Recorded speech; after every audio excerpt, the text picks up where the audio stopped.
जलवायु के बाद थोड़ी जानकारी हम अब मिट्टी के बारे में जानें, जिसे मृदा भी कहते हैं। मिट्टी विस्तृत भौगोलिक परिस्थितियां, विभिन्न तरह की जलवायु, स्वाभाविक है इसका असर मिट्टी पर भी और वाइस वर्सा उल्टा भी, अर्थात मिट्टी का असर भी जलवायु आदि पर भी पड़ता है। छत्तीसगढ़ की मिट्टी में भी वैसी ही विविधता है जैसे कि यहाँ के भौगोलिक परिस्थितियों में। इसकी विविधता को मिट्टी के मामले में, मृदा के मामले में कुछ इस तरह हम बांट सकते हैं। पहला, लाल और पीली मिट्टी, जिसे स्थानीय भाषा में मटासी मिट्टी कहते हैं, लाल पीली मिट्टी। और ये लाल पीली मिट्टी जो है वो इस छत्तीसगढ़ राज्य के लगभग 60% भूभाग में है, अर्थात सबसे ज़्यादा लाल पीली मिट्टी यहाँ मिलती है। दूसरा, लेटेराइट मिट्टी। लेटेराइट, जिसे हम अपनी बोलचाल की भाषा में भाठा कहते हैं, इस प्रकार की ज़मीन हम सरगुजा में देखते हैं, मैनपाट पठार के दक्षिण भाग में, और उससे जुड़े बिलासपुर, कोरबा, जांजगीर, दुर्ग, बेमेतरा, बस्तर और जगदलपुर के आसपास ये ज़मीन। इस मिट्टी में एल्यूमिना, सिलिका और लोहे के ऑक्साइड की बहुतायत है, अधिकता है। साथ ही चूना, पोटास और फास्फोरस का अभाव रहता है। तो मैं पुनः दोहरा दूं, एल्यूमिना, सिलिका और लोहे की बहुतायत, लोहे के ऑक्साइड की बहुतायत, लेकिन चूना, पोटास आदि की कमी। तीसरे तरह की मिट्टी, लाल पीली और लेटेराइट के बाद, भाटा मिट्टी के बाद काली मिट्टी। काली मिट्टी का जो क्षेत्र है वो रायपुर, उसके मध्य में आसपास, बिलासपुर जिले की बात कर रहे हैं, रायपुर जिले के आसपास बीच में, बिलासपुर और नांदगांव जिले के पश्चिम भाग में और कवर्धा में काली मिट्टी की बहुतायत है। चौथी श्रेणी मिट्टी की है लाल बलुई मिट्टी। लाल बलुई मिट्टी दुर्ग, राजनांदगांव, पश्चिमी रायपुर और बस्तर संभाग। इसके जो दाने होते हैं वो रवे महीन होते हैं और रेतीले होते हैं। लाल बलुई मिट्टी। पांचवी और अंतिम श्रेणी मिट्टी की दृष्टि से जो यहाँ विभिन्नता है, उसके तहत लाल दोमट मिट्टी कहलाती, जो दक्षिण पूर्व और बस्तर जिले में मिलती है, और इसका जो निर्माण है नीस्ट, डाराइस, चीका प्रधान या अम्ल रहित चट्टानों द्वारा होता है। ये कुछ अलग तरह की मिट्टी है। अब हम मिट्टी के बारे में जानने के बाद आते हैं यहाँ के जिले और संभागों की कुछ जानकारी लेने। जिले कैसे हैं, संभाग कैसे हैं। जिलों की बात करें तो वर्तमान में छत्तीसगढ़ राज्य में 33 जिले हैं। छत्तीसगढ़ शब्द का जब जिक्र हुआ था तो मैंने कहा था छत्तीसगढ़ थे, ऐसा कुछ विद्वानों का विचार है, इसलिए इसका नाम छत्तीसगढ़ पड़ा। वर्तमान में यहाँ पे 33 जिले हैं, ये आप याद रखेंगे, और इन जिलों को आप इस नक्शे में देख सकते हैं। रायपुर, बिलासपुर, गरियाबंद, बलौदाबाजार, बालोद, बेमेतरा, कवर्धा आदि आदि सारे जिले। और उसके साथ ही इन जिलों को 5 संभागों के अंतर्गत रखा गया है। 5 संभाग हैं, रायपुर, दुर्ग, बस्तर, बिलासपुर और सरगुजा। वनों की बात, अब थोड़ा जानें वनों के बारे में। तो छत्तीसगढ़ वनों के मामले में बहुत भाग्यशाली है। बहुत घने जंगल हैं और 44% क्षेत्र यहाँ का वनों से आच्छादित है, और देश के कुल वनों का 12% छत्तीसगढ़ में है, 12.2%। ये एक बहुत बड़ी मात्रा है। देश में जितने राज्य हैं उतने राज्यों में आप देखें छत्तीसगढ़ 10वां है, और वनों से पटा हुआ इतना है कि देश के वनों का लगभग 12% से ज़्यादा वन छत्तीसगढ़ में है। वन क्षेत्रफल की दृष्टि से तो छत्तीसगढ़ मध्य प्रदेश और अरुणाचल प्रदेश के बाद तीसरे स्थान पर है। ये बड़े गौरव की बात है। तीसरे स्थान पर मध्य प्रदेश और अरुणाचल प्रदेश के बाद छत्तीसगढ़ का स्थान तीसरा है। 44.2% इसका क्षेत्र जो वनों से आच्छादित है। जिलेवार सबसे ज़्यादा क्षेत्रफल सरगुजा। किसका क्षेत्रफल? वनों का क्षेत्रफल। जिले की दृष्टि से देखा जाए तो सरगुजा जिले में सबसे ज़्यादा वन है और सबसे कम वन क्षेत्र जांजगीर चांपा। इसीलिए जांजगीर चांपा सबसे गर्म रहते हैं। सबसे ज़्यादा गर्माहट गर्मी में जांजगीर चांपा में है। जैसा आपने जाना, संभवतः एक कारण कि वहाँ वन नहीं के बराबर है, न्यूनतम है। अब आते हैं वन घनत्व की बात पर। एक और पैमाना है वनों के बारे में समझने का, और वह है वन घनत्व, अर्थात डेंसिटी। कितने घने स्तर पर जंगल हैं। इस दृष्टि से सबसे ज़्यादा घना वन क्षेत्र दंतेवाड़ा है और सबसे कम घना वन क्षेत्र वही जांजगीर चांपा है। छत्तीसगढ़ में मुख्यतः उष्णकटिबंधीय आर्द्र पर्णपाती वन पाए जाते हैं। यह एक टर्म है जो भूगोल से जुड़ा हुआ है, जिसका आपने अपने भूगोल के अध्याय में अध्ययन किया होगा। तो जो यहाँ का जो वन है वह उष्णकटिबंधीय आर्द्र पर्णपाती है। राज्य के कुल वन क्षेत्र के 40% हिस्से में साल कुल वन क्षेत्र वैसे पूरे राज्य में 44% तक फैला है। उस 44% वन क्षेत्र का 40% हिस्सा साल वृक्ष से पटा हुआ है। बहुत बड़ी संख्या में साल वृक्ष, 9.4% सागौन, फिर उसके बाद बांस, साजा, सरई, बीजा, हल्दू, ये भी बहुतायत में मिलते हैं। अन्य क्षेत्रों की तुलना में छत्तीसगढ़ की भूमि अपेक्षाकृत उपजाऊ है, ज़्यादा अच्छी उपजाऊ माना जाता है। रतनपुर एक बहुत बड़ा उपजाऊ क्षेत्र है जहाँ चावल का उत्पादन बहुतायत से होता है, अधिकता से होता है। जंगलों में सागौन, साल, साजा और बीजा के वृक्ष बहुतायत में पाए जाते हैं, जिससे इमारती लकड़ियाँ मिलती हैं और इसका प्रदेश के बाहर भी निर्यात होता है। बांस के जंगल भी इस क्षेत्र में बहुत ज़्यादा बड़ी मात्रा में है, जिसका उपयोग कागज़ बनाने के लिए और भवन निर्माण में होता है।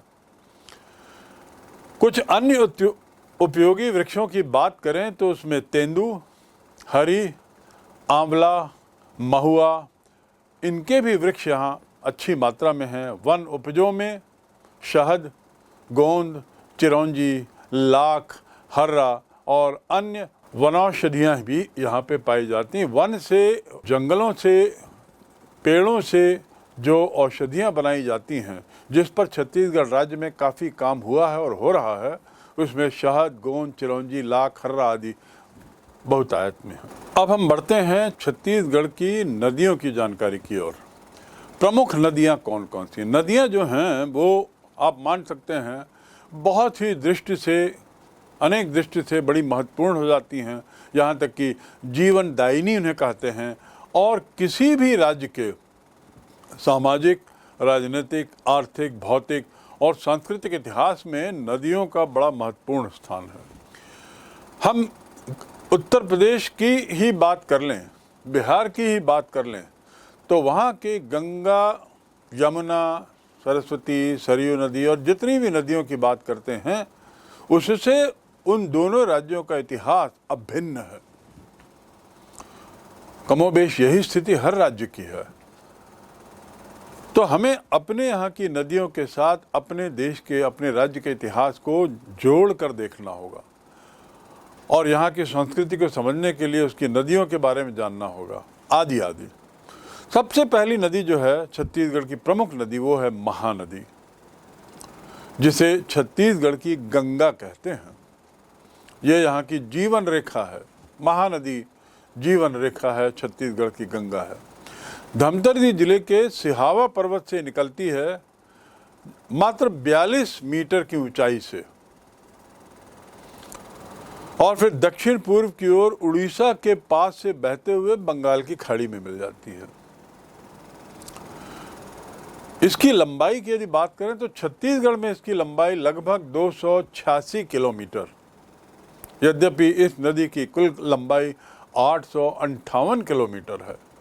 उस 858 किलोमीटर की लंबाई की नदी जिसका स्रोत सिहावा पर्वत है छत्तीसगढ़ का, छत्तीसगढ़ में वह मात्र 286 किलोमीटर की लंबाई लेता है।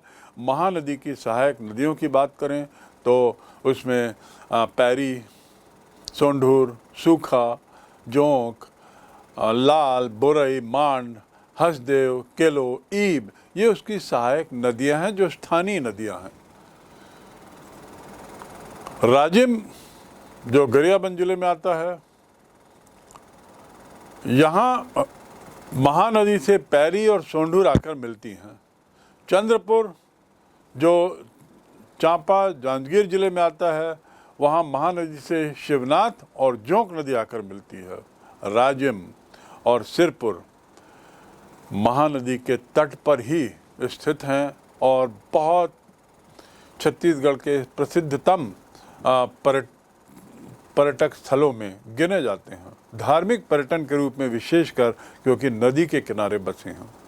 राजिम और सिरपुर महानदी की सबसे बड़ी, सबसे लंबी सहायक नदी शिवनाथ नदी है।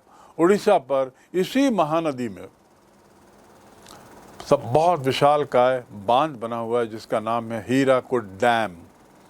संबलपुर से बहुत पूर्व ये हीराकुड डैम वो उसी महानदी पर बना है जिसका स्रोत छत्तीसगढ़ के सिहावा जिले के एक पर्वतीय स्थल पर है। दूसरी प्रसिद्ध नदी शिवनाथ, जिसका मैंने जिक्र करते हुए बताया कि ये महानदी की सबसे बड़ी सहायक नदी, सबसे लंबी। तो शिवनाथ के बारे में जानें कि शिवनाथ नदी महानदी की प्रमुख सहायक नदी है। ये राजनांदगांव जिले के अंबागढ़ तहसील से निकलती है। 625 मीटर ऊंची पाना बरस पहाड़ी क्षेत्र से, और वहाँ से निकलकर राजनांदगांव के अंबागढ़ तहसील से निकलकर शिवरी नारायण के पास महानदी में मिल जाती है। शिवनाथ की भी खुद की स्वयं की सहायक नदियां हैं, जिसमें लीलागर, मनियारी, अगरहाप, खारून नदी, अरपा, आमनेर, सकरी, खरखरा, तांदुल, जमुनिया आदि आदि हैं। और इसकी कुल लंबाई इस नदी की, शिवनाथ नदी की 290 किलोमीटर है। तीसरी प्रमुख नदी इंद्रावती, मध्य भारत की एक बहुत बड़ी नदी और गोदावरी की सहायक नदी है। इंद्रावती मध्य भारत की बड़ी नदी, गोदावरी की सहायक, और इस नदी का उद्गम स्थल उड़ीसा के कालाहांडी जिले में है। कालाहांडी जिले के रामपुर में, अर्थात यहाँ से वह छत्तीसगढ़ के क्षेत्र में आती है। इस नदी की कुल लंबाई 240 मील। यह नदी प्रमुख रूप से छत्तीसगढ़ के बस्तर, दंतेवाड़ा जिले में बहती है, और इंद्रावती नदी की भी अपनी जो सहायक नदियां हैं उनमें कुछ के नाम हैं गुंदरा, बोरचित्र, नारंगी और नंदीराज। ये वही इंद्रावती नदी है जिस पर बोध घाट परियोजना, एक बहुत बड़ी विशाल योजना है, वह बनी हुई है। चौथी मुख्य नदी हसदेव, महानदी की एक सहायक नदी, कोरबा के क्षेत्र में और चांपा में बहते हुए यह निकलती है और वहाँ की प्रमुख नदी बनती है। ये नदी कोरिया जिले की कैमूर पहाड़ियों से निकल के कोरिया जिला से वहाँ से निकलती है, कोरबा बिलासपुर जिले में बहती हुई महानदी में मिल जाती है। हसदेव नदी का अधिकांश प्रवाह जहाँ भी वो बहती है बड़ा ऊबड़ खाबड़ है और उसकी लंबाई 333 किलोमीटर है। तो इस प्रकार इन नदियों में आप देखेंगे ये सबसे बड़ी, एक तरीके से हसदेव नदी हम कह सकते हैं लंबाई की, जिससे 333 किलोमीटर। चौथी प्रमुख नदी खारून नदी, शिवनाथ की प्रमुख सहायक नदी।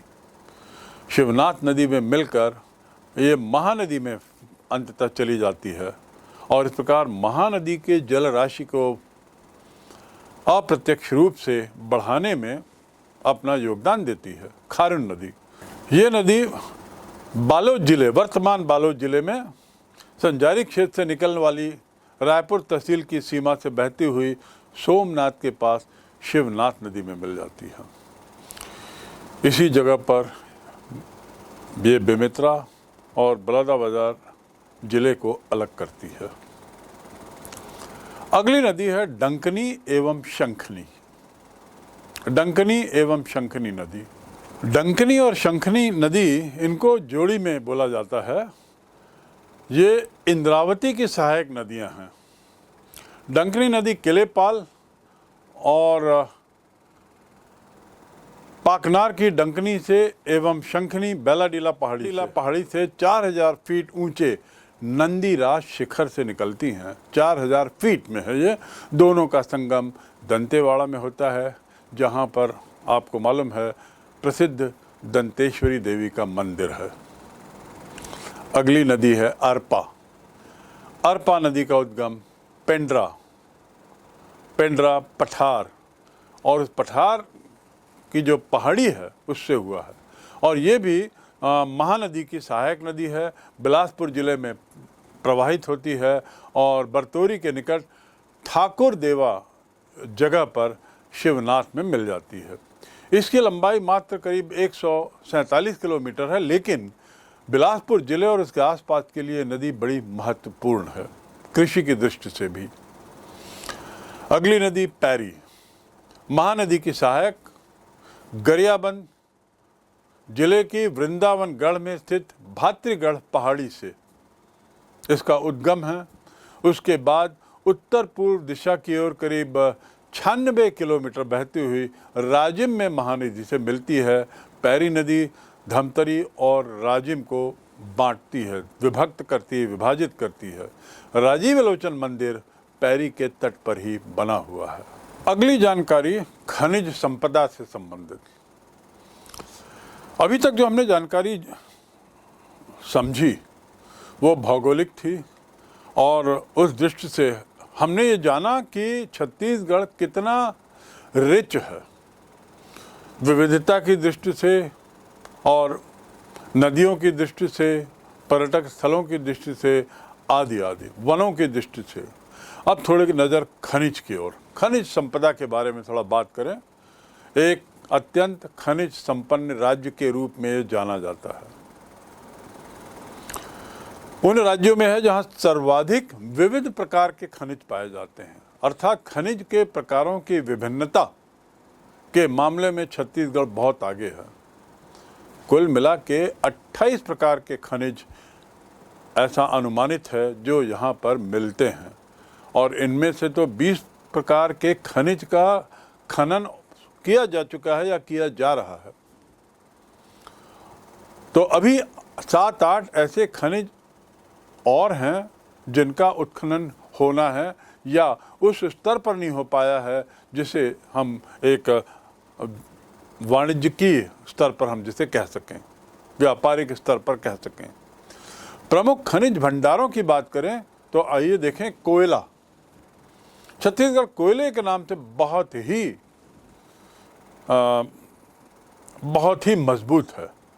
ऊर्जा के प्रमुख स्रोत कोयला का कुल खनिज राजस्व में 50% का योगदान, 50%।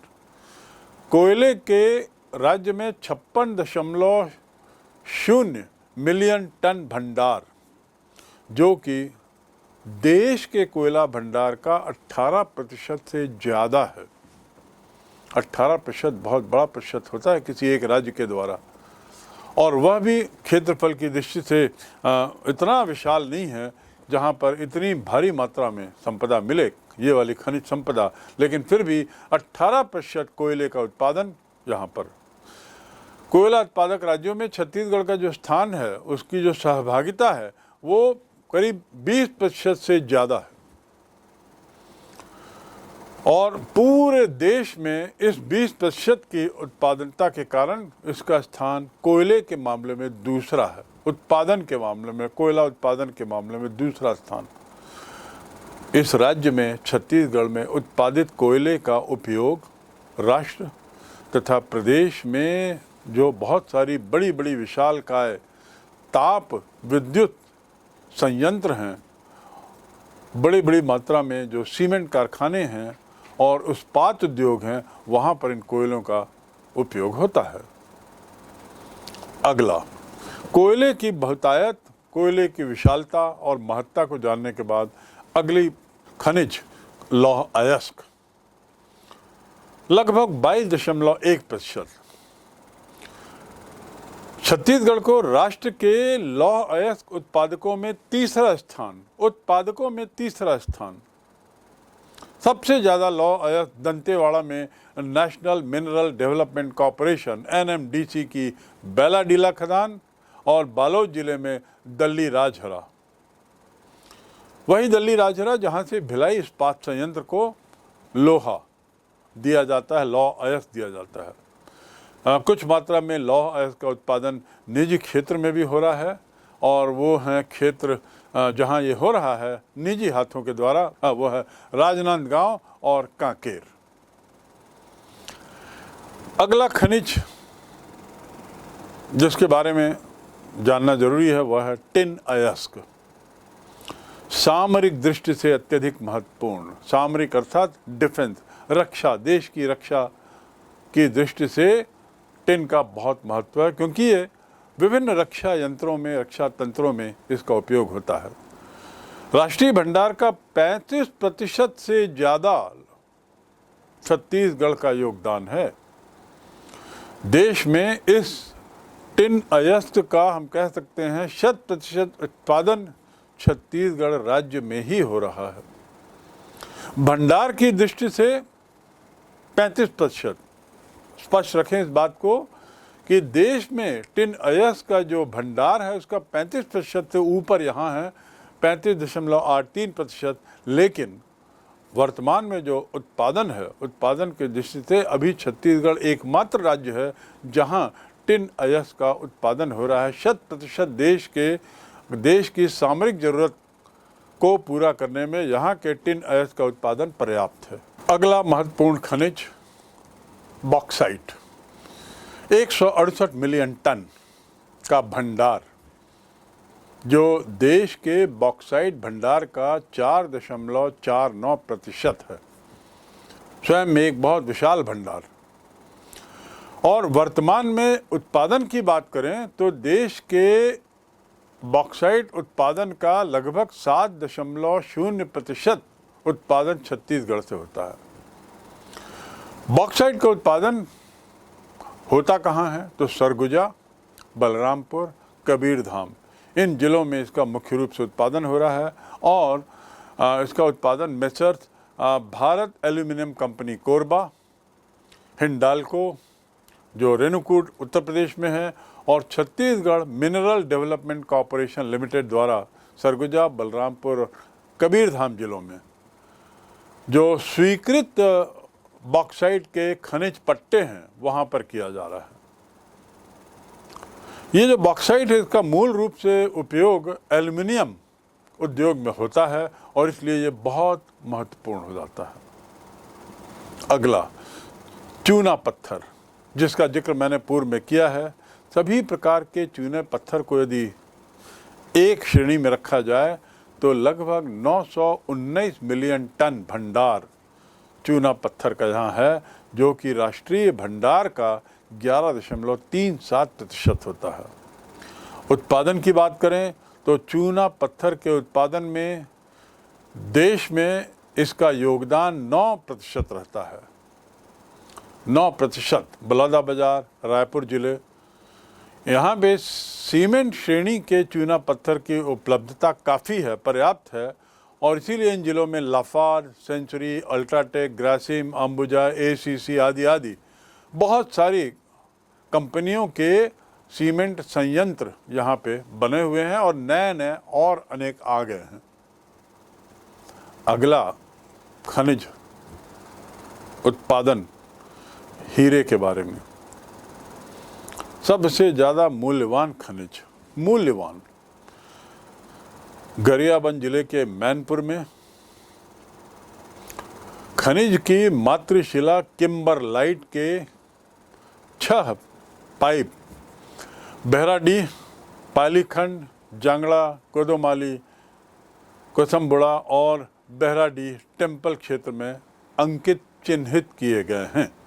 गरियाबंद जिला, मैनपुर और हीरे का उत्पादन सबसे कीमती चीज। अगला स्वर्ण, सोना।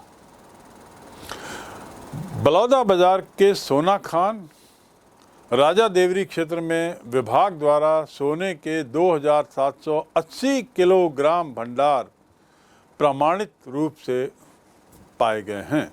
2780 किलोग्राम भंडार सोने का बलौदा बाजार के पास सोना खान में। जशपुर जिले के क्षेत्र में नदियों की रेत में हम स्वर्ण कण, सोने के कण वहां देखे गए हैं। जशपुर जिला। स्वर्ण धातु के बाद और खनिज संपदा की जानकारी के बाद अब हम आते हैं कृषि पर, खेती। लगभग 80% जो कार्यशील जनसंख्या है उनके जीवन यापन का मादा, उनके जीवन यापन का जो आधार है वह कृषि है। कृषि प्रधान राज्य इसे कहने में कोई गलती नहीं होगी, क्योंकि अधिकतर लोगों की आजीविका ही कृषि पर निर्भर है।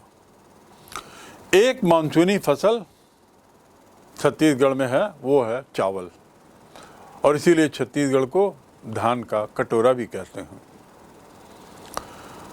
ये जो धान जो होता है वो अधिकतर मैदानी इलाकों में, अर्थात छत्तीसगढ़ के नक्शे में, जैसे मैंने पूर्व में बताया, लगभग मध्य इलाकों में, छत्तीसगढ़ के मैदानी इलाकों में। इसके अलावा चावल तो वैसे एक मानसूनी फसल के रूप में है, लेकिन इसके अलावा कई जगह 2 फसल भी होती हैं और कई जगह चावल के बदले कुछ अन्य उत्पाद भी होते हैं, जैसे गेहूं, मक्का, ज्वार, बाजरा, कोदो। लेकिन इनका उत्पादन अपेक्षाकृत दृष्टि से कम है।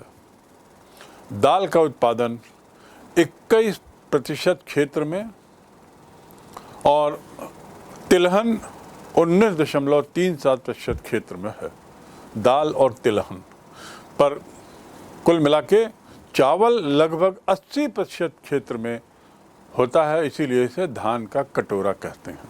चावल तो वैसे मैदानी क्षेत्र में पाया जाता है, उत्पाद किया जाता है, तो फिर इसे कटोरा क्यों कहा जाता है, ये भी थोड़ी रोचक जानकारी है। आप देखेंगे कि छत्तीसगढ़ के चारों तरफ मोटा मोटा कमोबेश पहाड़ियाँ हैं। पहाड़ियों के रूप में चारों तरफ ऊंचाई है और बीच का इलाका मैदानी समतल है, जहाँ पर चावल का उत्पादन होता है। तो एक तरीके से कटोरे के रूप में हम इसे देख सकते हैं, बीच में गहरा और चारों तरफ छोटी मोटी ऊंचाइयों की पहाड़ियाँ, इसीलिए इसे धान का कटोरा कहते हैं। अब हम आते हैं कृषि के बाद उद्योग पर। क्या छत्तीसगढ़ औद्योगिक विकास की दृष्टि से में देश में कहीं अपना स्थान रखता है? खनिज संपदा की दृष्टि से तो हमने जाना कि अत्यधिक समृद्ध राज्यों में है, लेकिन औद्योगिक दृष्टि से काफी पिछड़ा। उद्योग के नियोजित विकास, ऑर्गेनाइज्ड प्लान्ड डेवलपमेंट की बात करें तो छत्तीसगढ़ के संबंध में जो दूसरी पंचवर्षीय योजना थी, उसके आसपास से हम देख सकते हैं कि एक तरीके से यहाँ पर नियोजित विकास का प्रयास प्रारंभ हुआ। यदि और पुरानी बात करें तो 1896 में बंगाल नागपुर कॉटन मिल, जिसे हम BNC कहते हैं, और 1935 में मोहन जूट मिल यहाँ थे। Bengal Nagpur cotton mill BNC और 1935 में जिसकी स्थापना हुई थी मोहन जूट मिल। 1955 का वर्ष छत्तीसगढ़ के लिए एक बहुत गौरवशाली वर्ष माना जाएगा, क्योंकि भिलाई इस्पात संयंत्र की स्थापना यहाँ होती है और आपको जानना चाहिए कि यह भिलाई इस्पात संयंत्र सोवियत सरकार की मदद से होती है, सोवियत रूस की सहायता से होती है, जिसे पूर्व में USSR कहा जाता था, सोवियत यूनियन। छत्तीसगढ़ अंचल सीमेंट के मामले में सबसे बड़े उत्पादक के रूप में माना जा सकता है। सीमेंट के मामले में पूरे देश का 15% से अधिक इस्पात और 10% से अधिक सीमेंट का उत्पादन छत्तीसगढ़ में है। तो उद्योग के मामले में भी इन 2-3 उद्योग में छत्तीसगढ़ देश में अपना स्थान रखता है। बस्तर कोसा रेशम क्षेत्र में कोसा कृमि के खाद्य वृक्ष, मुख्यतः साजा और अर्जुन, यहाँ पे बड़ी मात्रा में मिलते हैं। प्रदेश के बस्तर संभाग में रैली प्रजाति का टसर कोसा बहुत बड़ी मात्रा में लगभग 65% होता है। और देश के रेशम उत्पादन के मामले में रायगढ़ जिला का एक अपना प्रमुख स्थान है। रायगढ़ के बने धागे और कपड़े विदेशों को निर्यात किए जाते हैं, इतना प्रसिद्ध यहाँ का यह उद्योग है। कोरबा जिले में NTPC देश के सबसे बड़े विद्युत गृहों में एक है। नेशनल थर्मल पावर कॉरपोरेशन देश के सबसे बड़े विद्युत गृहों में एक है और दक्षिण पूर्व रेलवे के द्वारा रेलवे वैगनों, बोगियों की मरम्मत, सहायक पुर्जों का निर्माण, इसके लिए रायपुर में जो वैगन रिपेयर शॉप है जो 1966 में बनी, वह भी छत्तीसगढ़ के औद्योगिक नक्शे का एक अभिन्न हिस्सा है। इतनी सब जानकारी के बाद फिर से थोड़ा सा हम छत्तीसगढ़ के नामकरण की ओर चलें। स्थापना 1 नवंबर 2000 मध्य प्रदेश से अलग होकर। विभिन्न विद्वानों का अलग अलग तर्क इसके नाम को लेकर। सामान्यतया माना जाता है कि कलचुरी, जो आपने पढ़ा है कक्षा 11वीं में, हाई कलचुरी की रतनपुर शाखाओं के अधीन छत्तीसगढ़ में 36 किले थे। राजा कल्याण साय, उनकी जो बही खाता की पुस्तिका का जिक्र कक्षा 11वीं में किया गया है, उसमें मिस्टर चिशम ने सन 1869 में जिसे देखा तो पाया कि 48 किले दर्शाए गए हैं। इस भिन्न संख्या के बारे में कुछ लोगों का तर्क है कि प्रारंभ में 36 रहा होगा और बाद में और विजयी रतनपुर के है कलचुरियों के द्वारा जो क्षेत्र जीते गए, उसके कारण ये संख्या बढ़ के 48 हो गई होगी। ऐसा लगता है कि 48 और 36 की संख्याओं का यहाँ कुछ महत्व है, क्योंकि हिंदू अंक विज्ञान में 6 की संख्या शत्रु या किसी कठिनाई के लिए की जाती है। तथापि छत्तीसगढ़ का नाम किसी एक भी अभिलेख में उल्लिखित नहीं है और ऐसा लगता है कि इस शब्द का उपयोग शायद हाल के काल में ही किया गया होगा, क्योंकि किसी भी तरह के अभिलेख इस नाम के नहीं मिलते हैं। मिस्टर कनिंघम, प्रसिद्ध इतिहासकार, भारतीय इतिहास पे जिन्होंने बड़ा विस्तृत काम किया है, उन्होंने कहा है कि छत्तीसगढ़ का पुराना नाम महाकौशल रहा होगा। डॉक्टर हीरालाल, एक अन्य इतिहासकार, वे इसे दक्षिण कौशल कहते हैं। CV वैद्य इसे कौशल कहते हैं। और जहाँ तक महाकौशल की बात है, ये नाम कब और कैसे आरंभ हुआ, इसके कोई प्रामाणिक एविडेंस नहीं है।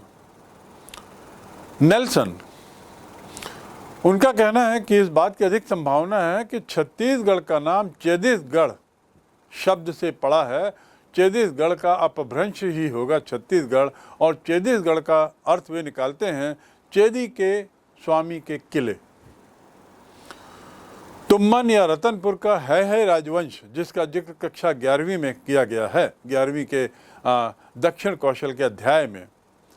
त्रिपुरी के चेदी परिवार की एक छोटी सी शाखा ही थी जो रतनपुर में आती है, और संभवतः ये नाम वहीं से लाया गया। डॉक्टर हीरालाल भी कहते हैं कि हो सकता है छत्तीसगढ़ चेदीसगढ़ का अपभ्रंश रूप हो। रतनपुर के शासक चेदीस कहलाते थे और उनके द्वारा चलाया गया जो संवत है वो भी चेदीस संवत कहलाता है। और इसके प्रमाण में बिलासपुर के अमोदा गांव में एक ताम्रलेख भी मिला है। उस ताम्रलेख में जो भी लिखा गया उसके नीचे लिखा हुआ चेदी सत्य संवत 831, अर्थात चेदिस शब्द से संभवतः छत्तीसगढ़ की व्युत्पत्ति देखी जाती है। नामकरण की बात करें तो एक और विद्वान J.D. बेगलर, उन्होंने 19वीं शताब्दी के दूसरे काल में, दूसरे उत्तरार्ध में कहना चाहिए, छत्तीसगढ़ की यात्रा की थी। और वो लिखते हैं कि बिहार में ऐसा माना जाता है कि जरासंध के राज्य में चर्मकार के 36 घर दक्षिण की ओर कहीं बस गए थे, इसीलिए इसका नाम शायद छत्तीसगढ़ पड़ गया होगा। जो बोलचाल में बिगड़ते बिगड़ते छत्तीसगढ़ हो गया, तो छत्तीसगढ़ से छत्तीसगढ़ की व्युत्पत्ति देखी जाती है J.D. बेगलर के द्वारा लिखे गए बयान के आधार पर। यही छत्तीस परिवार बढ़ते बढ़ते इतने अधिक हो गए कि छत्तीसगढ़ में चर्मकारों की संख्या विशेष रूप से बहुत अधिक हो गई। सच्चाई तो यह है कि बेगलर का ये तर्क थोड़ा निरर्थक मालूम होता है, और इसे निरर्थक कहने का आधार कि इस क्षेत्र में सदियों से ब्राह्मण और अन्य जातियां भी काफ़ी बड़ी संख्या में रहती आई हैं। रही बात साहित्य की, तो साहित्य में छत्तीसगढ़ का प्रयोग पहली बार खैरागढ़ में चारण कवि दलराम राय की रचना में मिलता है। चारण कवि दलराम राय खैरागढ़, पहली बार साहित्य में यह नाम। उन्होंने 1497 में अपने राजा लक्ष्मीनिधि राय की प्रशस्ति में, गुणगान में इस शब्द का प्रयोग किया है। साहित्य में छत्तीसगढ़ का प्रयोग रतनपुर के कवि कुल दिवाकर गोपाल मिश्र ने खूब तमाशा नामक पुस्तक में 1689 संवत में किया। आपको याद होगा कि कक्षा 11वीं के दक्षिण कौशल के इतिहास के अध्ययन के दौरान भी खूब तमाशा नाम की पुस्तक का जिक्र हुआ था। तो ये 1689 संवत है। इसके ठीक 150 साल बाद रतनपुर के प्रसिद्ध विद्वान बाबू रेवाराम कायस्थ ने अपने विक्रम विलास नामक ग्रंथ में छत्तीसगढ़ का प्रयोग किया है। कहने का तात्पर्य ये कि पहली बार साहित्य में 1497 के आसपास यह नाम आता है, और फिर अन्य लेखकों द्वारा समय समय पर इस नाम का उपयोग उनकी पुस्तकों में इन लेखकों द्वारा किया गया है। छत्तीसगढ़ नाम को लेकर एक और विचार, मध्यकालीन सामंत, मध्यकाल में जो सामंत लोग थे, वे लोग सुरक्षा की दृष्टि से गढ़ों का, किलों का निर्माण करते थे। कक्षा 11वीं में आपने निश्चित रूप से पढ़ा है कि चेदी वंश जो जबलपुर थे, है वंश जो शासक करते थे कलचुरी राज में, उन्होंने उनका उसकी एक शाखा छत्तीसगढ़ की ओर बढ़ चली थी और सामंत के रूप में उन्होंने शासन किया था। है कलचुरियों को अपना राजा मानते हुए सामंतों के रूप में यहाँ शासन किया। तो ये सामंत लोग गढ़ों का निर्माण करते थे। राजपूत काल में भी ऐसे ही दुर्गों का निर्माण होता था। दुर्ग बने किले, ये राजपूत काल में तो ये अनिवार्य था। सामंतवाद की प्रतिष्ठा का भी सवाल था, क्योंकि सामंत इन किलों के जरिए अपनी प्रतिष्ठा का प्रदर्शन करते थे।